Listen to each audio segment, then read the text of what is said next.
unidad 1, en la unidad 2, perdón, vamos a comenzar algo que ustedes lo van a ver en muchos autores, ¿sí? Lo van a ver no en muchos autores, sino en muchas materias, ¿sí? Que es muy importante tener en cuenta que hablamos del tratamiento archivístico. Ya tienen en claro cuáles son las agrupaciones documentales, ¿sí? El fondo, la sección o grupo y la serie, ¿sí? Eso también de la terminología o de la división que se puede llegar a dar en el fondo, subfondo, grupo, subgrupo, sección, subsección, que grupo y sección es lo mismo, ¿sí? Va a depender de la estructura jerárquica, de la envergadura de la institución, de la entidad, del organismo, ¿sí? En esta unidad vamos a hablar del tratamiento archivístico, que es importantísimo. ¿Por qué? Porque no se aplica tan solo en el momento de clasificar o de la primera edad, sino se aplica en todas las edades, ¿sí? Pero para lograr un buen archivo, por decirlo así, ¿sí? Una excelente organización archivística, hay que aplicar el tratamiento archivístico desde la primera edad, ¿sí? Desde la oficina. Por eso vemos que en dupla del moral, de esas copias que están todas cruzadas, que es un conjunto de operaciones, nos dice Ana Dupla, un conjunto de operaciones y tareas que se aplican a todos los documentos en cada una de sus edades, ¿sí? Y que tiene por objetivos conservar, organizar y hacerlas rápidamente accesibles, manejables y útiles, ¿sí? ¿Qué quiere decir esto? Que es un grupo de operaciones y tareas que se van a aplicar a todos los documentos que produce una organización, a cada instante, a cada minuto de su ciclo vital, de sus etapas, edades, ¿sí? ¿Y cuál es el objetivo de esto? Poder conservar esa documentación, organizarla y hacerla accesible para quienes la produjeron o para un futuro, para los investigadores, para la historia, para la cultura, ¿sí? Que sean manejables, que sean fáciles de acceder, ¿sí? Que sean testimonio de los hechos y de los acontecimientos de una institución, ¿sí? El tratamiento archivístico está compuesto de operaciones y de tareas, ¿sí? Las operaciones son la identificación y la clasificación. ¿Qué son las operaciones? Las operaciones son todas aquellas, no todas aquellas, son estas dos específicamente que están relacionadas específicamente con la estructura orgánica y funcional de la institución, ¿sí? En la identificación y en la clasificación vamos a tener en cuenta la estructura orgánica, vamos a tener la estructura el principio de procedencia, ¿sí? La estructura externa del organismo. Y las tareas vamos a entrarnos a esa institución, a ese organismo, y vamos a ver cómo está estructurado, cómo está organizado internamente. Entonces las tareas van a ser la ordenación, la descripción y la instalación. ¿Por qué? Porque estoy trabajando, estoy mirando qué contiene la institución, ¿sí? ¿Cómo lo voy a ordenar? ¿Cómo voy a hacer la mejor manera de acceder a esa información, al documento en sí, ¿sí? ¿Dónde lo voy a guardar? ¿Sí? ¿Dónde lo voy a conservar? Dentro de las operaciones veíamos que tenemos la identificación y la clasificación. Y acá nos va a aparecer que, sí, no nos va a aparecer. Vemos que las operaciones son la identificación y la clasificación, y las tareas, la ordenación, descripción e instalación. Pareciera que estuvieran todas separadas, ¿sí? Que vamos a primero identificar, después clasificar, después ordenar, después describir, después instalar. No, en algunos instantes o en algunos momentos dentro del organismo, varias de estas operaciones y tareas van de la mano, ¿sí? ¿Por qué? Porque se hacen simultáneamente. Por ejemplo, en la identificación y la clasificación, nosotros en la identificación vamos a ver quién la produjo, ¿sí? Vamos a conocer quién la produce, ya sea a nivel, al máximo nivel, a la máxima estructura o en las unidades administrativas, ¿sí? Conocemos el órgano y las unidades administrativas, que son los que van a producir los documentos y las funciones que cumple cada uno, a nivel general y a nivel particular, ¿sí? ¿Qué normativas y qué tipo de documentos producen? ¿Cómo, o sea, las normativas, cuáles son las normas que es, por las cuales se genera el documento? Vemos nosotros, conocemos desde nuestra vida cotidiana que cada documento tiene una estructura, tiene una forma de confeccionarse, ¿sí? No es lo mismo el acta que una resolución, que un acta de examen, que una factura, ¿sí? Que un acta de nacimiento, que un documento de identidad, que una solicitud de préstamo, ¿sí? Son distintos documentos, no es lo mismo un cheque que un recibo o que una factura. Eso en la vida cotidiana vemos que cada documento está estructurado o tiene su forma propia. Y para ello tenemos que tener en cuenta o van algunos puntos importantes, que son los factores fundamentales que hay que tener en cuenta a la hora de identificar. ¿Qué es? El órgano productor. El órgano productor es quien produce ese documento, ¿sí? ¿Quién es el que tiene la facultad para producirle? ¿Quién es el que posee esa competencia para producir ese documento, ¿sí? Después vemos el órgano productor y después vemos la competencia, ¿sí? La competencia en la medida de potestad que le corresponde a cada órgano, ¿sí? Es el elemento esencial de la organización administrativa. La competencia, ¿qué es la competencia? ¿Sí? Dice la medida de potestad, ¿hasta dónde va mi actuar? Yo soy docente, Sofía docente, yo soy la profesora que da los teóricos, ¿sí? Mi potestad va a impartir el conocimiento teórico. La profesora Sofía es la jefa de trabajo práctico, es la que va a tener la potestad o la capacidad o digamos, la responsabilidad de impartir los trabajos prácticos, ¿sí? De formarle la parte práctica.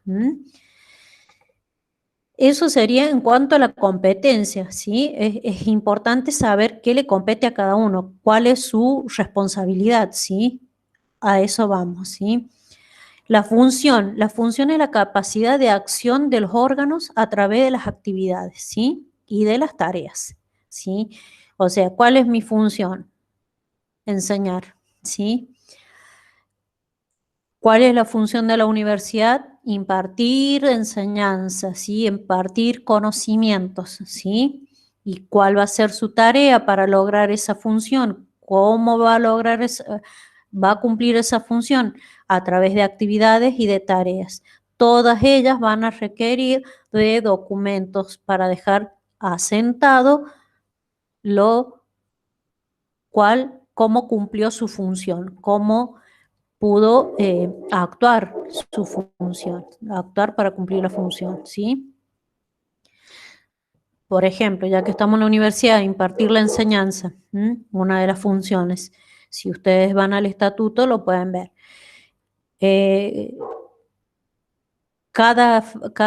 O sea, ¿qué actividad voy a hacer para cumplir esa función? Para impartir la enseñanza, ¿sí? Para impartir los conocimientos, ¿sí? ¿Qué voy a hacer? Tengo que enseñar. ¿Y para enseñar qué tareas hay? ¿Qué tarea va a realizar? Bueno, primero va a contratar personal para que enseñen. Va a contratar personal para que anoten a los alumnos, por decirlo muy vulgarmente, ¿sí? Para inscribir a los alumnos en las carreras, ¿sí? Entonces, ahí vemos actividades y tareas donde necesitan ser respaldadas a través de los documentos, ¿sí? Asentadas en documentos, ¿sí? Entonces, es una función que cumple y va a dejar implícita un documento, ¿sí? Y por último, tenemos el tipo documental, que es la expresión tipificada de unidades documentales, ¿sí? Alguien preguntaba por el chat, por el foro, si era lo mismo tipo documental, unidad documental. Bueno, el tipo documental podríamos decimos, ¿no? Por ejemplo, el tipo documental facturas. La unidad documental sería una factura, ¿sí? O sea, o por ejemplo, el tipo documental, actas de exámenes, actas de exámenes. La unidad documental es un acta documental, o sea, es único, es uno solo, ¿sí? Entonces, el tipo documental, voy a tener el grupo de actas de clasificación y ordenación, ¿sí? Y la unidad va a ser el acta de tal fecha, ¿sí? Y el tipo documental, van a ver que tiene características propias. Son homogéneas, ¿sí? O sea que son lo mismo. Está estructurada de la misma forma el acta, por ejemplo, en el caso de este ejemplo que estaba dando. Las actuaciones únicas o secuenciales, ¿sí? Actuaciones únicas, ¿sí? Un acta del 23 de mayo, ¿sí? De clasificación y ordenación documental. Secuencial, porque esa del 23 le va a anteceder, antes tengo una de clasificación del mes de marzo, por ejemplo, ¿sí? Está regulada, dice, por una misma norma de procedimientos. ¿Cómo debo confeccionar yo exacta? Debo colocar la nota, ¿sí? Al alumno, si se presentó la nota, si no se presentó, debo colocar ausente. Debo firmarla, ¿sí? Y debo presentarla a un lugar, al despacho de alumnos, ¿sí?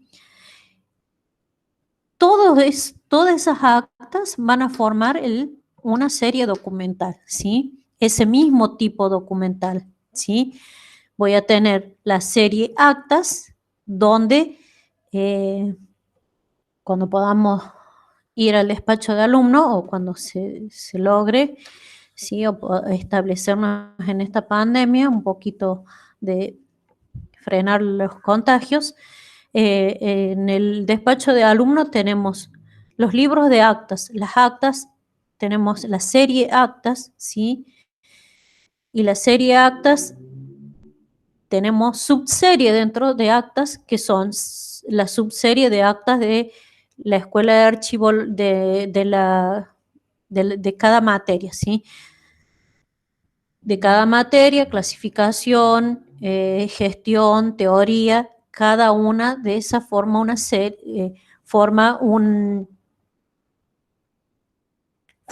unidad que están dentro de la serie. Están todas agrupadas, todas encuadernadas en un mismo libro, todas las actas, y están secuencialmente, ¿sí? Por número y por fecha. Y en este caso, por ejemplo, en las actas que son secuenciales van a estar en el libro, están conformadas o están, antes de encuadernarse, están conformadas de acuerdo al código de la carrera, ¿sí? Primero está filosofía, después está letras, ¿sí? Bibliotecología, archivología. Cada carrera tiene un código. Ese código que genera el guaraní es respetado porque hoy en día generamos las actas a través del sistema guaraní, ¿sí? Porque es la forma de verificar que se hayan inscrito o no alumnos. Entonces, de esa forma que se generaron en ese soporte informático, son como son impresas y son encuadernadas, ¿sí? Están encuadernadas de esa manera. Después hay motores de búsqueda, sí, que son la forma de llegar a la información de cada acta, cuando hay que verificar si la nota que se le puso al alumno es la correcta o en la libreta tiene otra calificación y hay que comprobarlo, se recurre a las actas que están impresas, ¿sí? Y se verifica. Y hay un auxiliar, un instrumento descriptivo que nos ayuda a llegar a esa información. En cuanto a la clasificación, después vamos a ver la diferencia entre tipo documental y serie, ¿sí? Que es el punto que sigue. Eso lo vamos a ver el lunes que viene.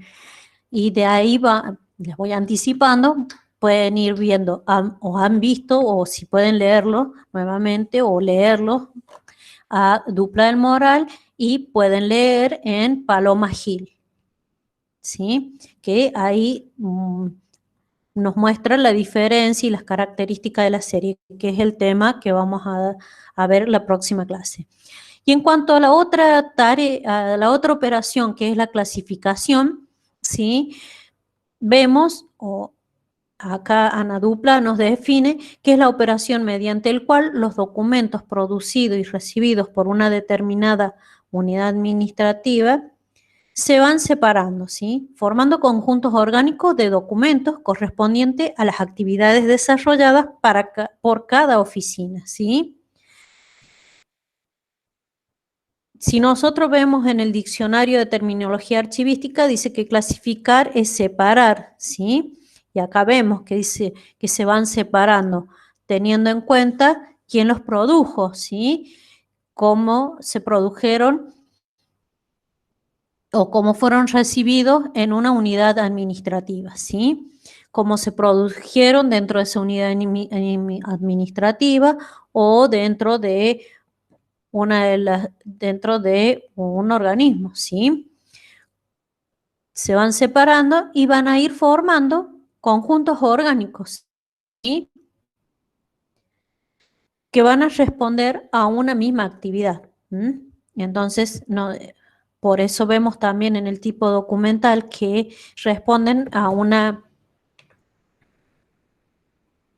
¿sí? A una de las características y son actuaciones reguladas por una misma. Son homogéneos, ¿sí? Que van a responder a una función específica, ¿sí? Yo voy a producir un documento de acuerdo a la función que cumpla. Por ejemplo, la función dentro de la enseñanza tenemos las actas de exámenes o el tomar exámenes, ¿sí? Ya tenemos distintos tipos de actas, ya sea regular, libre o promocional, ¿sí? Y esas van a ser después separadas, digamos, de acuerdo a la modalidad que se tome.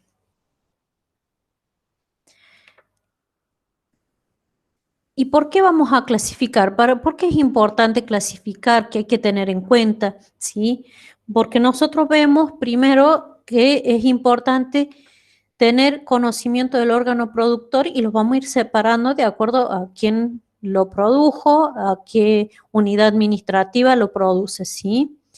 Por eso para clasificar hay que tener en cuenta quién lo produce, ¿sí? Si es a nivel, si estamos en un archivo histórico o en una estructura orgánica muy grande, ¿sí? ¿Cuál de los organismos lo produjo o qué unidad productora lo produce, de dónde proviene, ¿sí? ¿Cuáles son las funciones de ese órgano, de esa unidad, ¿sí? Y cuáles son las actividades que tiene que ejerce, ¿sí? Para lograr ese fin.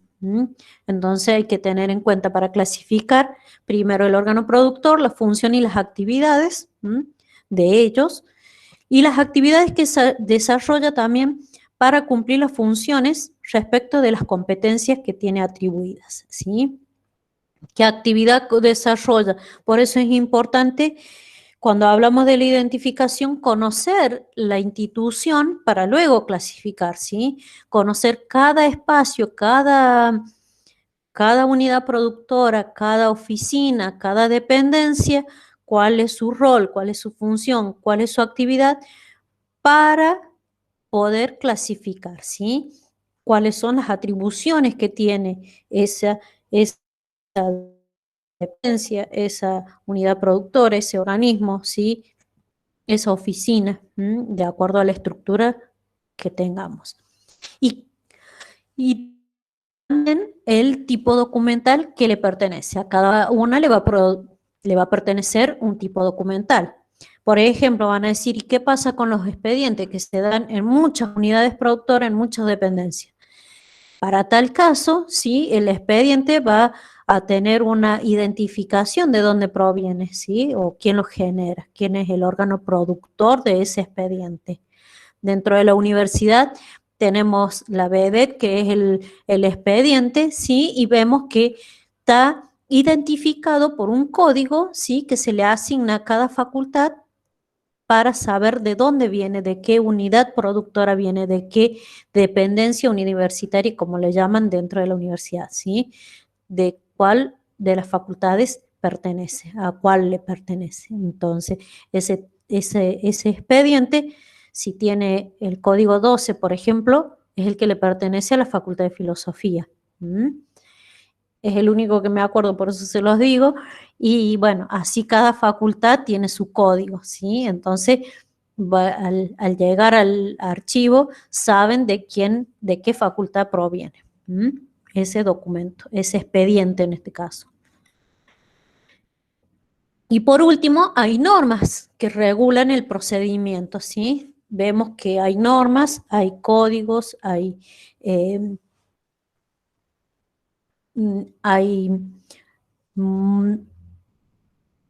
procedimientos que están regulados para poder confeccionar, para poder realizar o dejar asentadas las actividades, las funciones de cada institución, de cada organismo, de cada unidad productora, ¿sí? Entonces esas normas van a decir cómo se deben confeccionar los documentos, cómo se deben llevar a cabo, ¿sí? Por ejemplo, dentro de los expedientes o dentro, que es uno de los trámites más conocidos que tenemos en los distintos ámbitos públicos, ¿sí? O administración pública.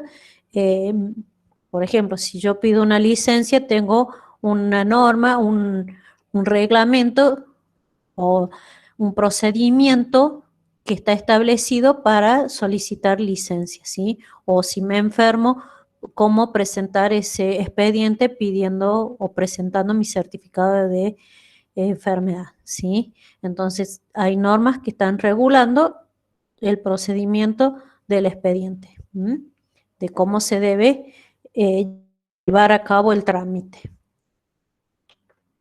Después de la identificación y la clasificación, que son las primeras operaciones que nos van a ayudar a organizar nuestra institución, nuestro organismo, nuestro archivo, tenemos las tareas. Las tareas son la ordenación, la descripción, la instalación.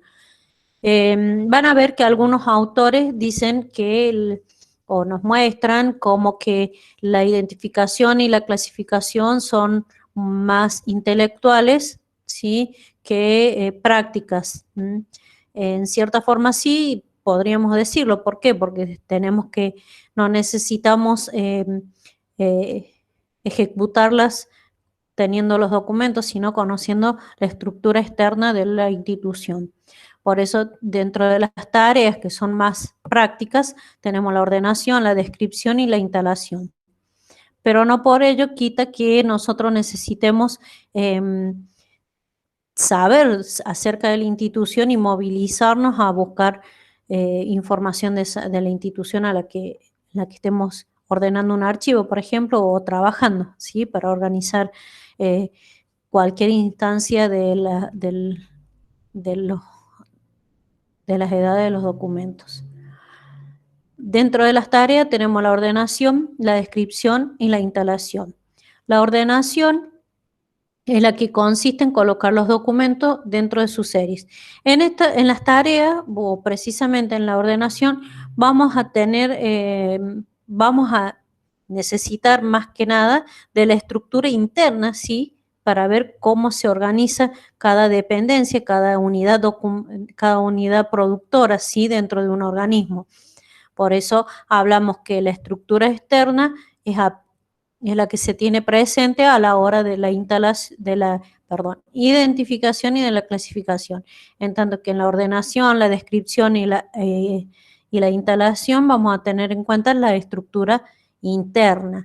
¿Por qué? Porque vamos a necesitar, en el caso de la ordenación, poner los documentos dentro de las series, ¿sí? Dentro de sus series. ¿Por qué? Porque yo tengo que saber cómo fueron generados esos documentos, ¿sí? Y de su fondo dice, tarea que consiste en colocar los documentos dentro de sus series y de su fondo de acuerdo a un orden convenido según el criterio que resulte más cómodo y lógico para la localización y recuperación de los documentos. Los documentos, acá estoy trabajando ya, digamos, o tengo que tener en cuenta la serie, el documento en sí, ¿sí? Cómo voy a organizarlo, cómo lo voy a ordenar, cómo lo voy a acomodar para que me sea fácil localizarlo y recuperar la información, ¿sí? Recuperar el documento, ¿sí? Entonces yo voy a tener que ver cómo se generó ese documento, ¿sí? Acá tenemos presente el orden original, ¿sí? Que es muy importante. Si un expediente fue generado teniendo en cuenta la fecha y el número, tenemos que respetar ese orden para poder conservarlo y localizarlo más rápidamente. Por ejemplo, en los legajos podemos usar el orden alfabético, o sea, teniendo en cuenta el abecedario. Por eso nos habla que hay, a grandes rasgos, podemos decir que hay 3 tipos de ordenación, ¿sí? ¿Por qué? Porque después cuando veamos la ordenación nos vamos a detener en cada uno de los casos, ¿sí? Que puede ser cronológico, en este caso se tiene en cuenta el año, mes, día, ¿sí? Por eso decimos cronológico. Podemos aplicarlo, por ejemplo, en las notas, en las cartas, ¿sí? Porque estoy ordenando la serie en sí, ¿sí? Estoy dándole un orden. El alfabético, teniendo en cuenta, obviamente, el alfabeto, ¿sí? Las letras del alfabeto, que ya vamos a ver después en qué caso lo aplicamos. Por ejemplo, les decía recién en los legajos, ¿sí? El apellido, ¿sí? Se tiene en cuenta el apellido y después el nombre, obviamente, ¿sí? Y bueno, después hay que ver los distintos tipos de apellido. Después puede ser onomástico, bueno, onomástico es por el apellido, toponímico por el lugar, ¿sí? Que también es otro tipo de, teniendo en cuenta la letra del alfabeto. Y después tenemos los numéricos, ¿sí? La ordenación numérica que tiene sus variedades también. Les presento así, ¿sí? Como para que tengan idea de a lo que se refiere, ¿sí? Esto lo vemos detenidamente más adelante cuando estemos ya en la ordenación y todo lo que nos implica trabajar más de cerca con los documentos, entre comillas, más de cerca o verlo más detalladamente. Otra de las tareas es la descripción, ¿sí? La descripción se reflejan los resultados de o sea, es el reflejo de la buena clasificación y la buena ordenación. ¿Por qué? Porque en la descripción va a ser la que vamos a usar los instrumentos adecuados, ¿sí? Ya sea de control o de información, para registrar lo que contiene el documento, ¿sí? Por ejemplo, los registros, los inventarios, ¿sí? A estos le llamamos, se llaman específicamente instrumentos descriptivos, ¿sí? ¿Por qué? Porque me va a dar una descripción muy sintética del contenido del documento, ya sea a lo mejor el apellido y el nombre, que son palabras destacables dentro del documento, ¿sí? El apellido y el nombre, la fecha o el tema de qué trata, ¿sí? Así que a eso llamamos los instrumentos descriptivos. Hay una materia donde les van a enseñar, les van a decir cuáles son los instrumentos descriptivos y cuáles son. Como preguntaba una compañera sobre unas bases de datos donde se los usa como instrumentos descriptivos, ¿sí? Que se los aclaró ahí Sofía muy, muy rápidamente.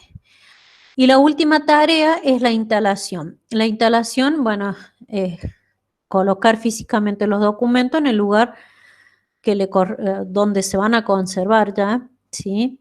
Y se ve reflejada físicamente la organización de los documentos. Todo esto que antes hemos visto, ya desde la identificación, la clasificación y la ordenación, se ve reflejada en la instalación, ¿sí? Porque es el momento de colocar el documento en su lugar, ¿sí? Físicamente, donde luego lo podremos recuperar. En los en los instrumentos descriptivos también se le agrega otro de los datos, digamos que es importante porque es un medio de recuperación del documento y de la información que contiene, el lugar o dónde está conservada, dónde está guardada, dónde está instalada, ¿sí? Al espacio físico en sí. A eso se le agregaría a un instrumento descriptivo.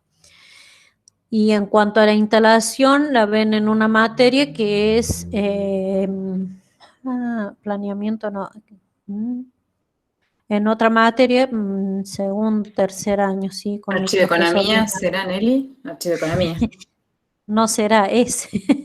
Se me hizo una laguna mental. Perdón. En cuanto a al último, sí, a la última unidad, es importante tener en cuenta el tratamiento archivístico, ¿sí? Porque no se aplica tan solo a la primera fase o a la primera etapa o al, como quieran llamar, de los distintos autores, como lo nombren, ¿sí?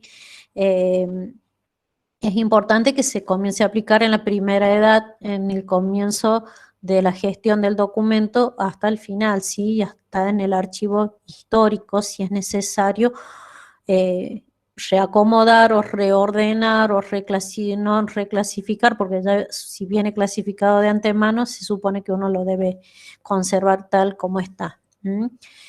Por eso es importante, ¿por qué? Porque, como decía en la primera presentación del tratamiento archivístico, es importante tener en cuenta todas estas operaciones y tareas para lograr una fehaciente recuperación de la información y del documento en sí, ya sea como testimonio, como prueba, como un bien cultural, como lo que fuere, o para la investigación, para lo que se necesite en la edad que le corresponde, ¿sí? Porque en la primera edad, como saben todos, tienen acceso los que están involucrados en el trámite, ¿sí? Y en la segunda edad también, ya cuando pasamos, le estoy hablando de las 3 edades, como para hacerlo más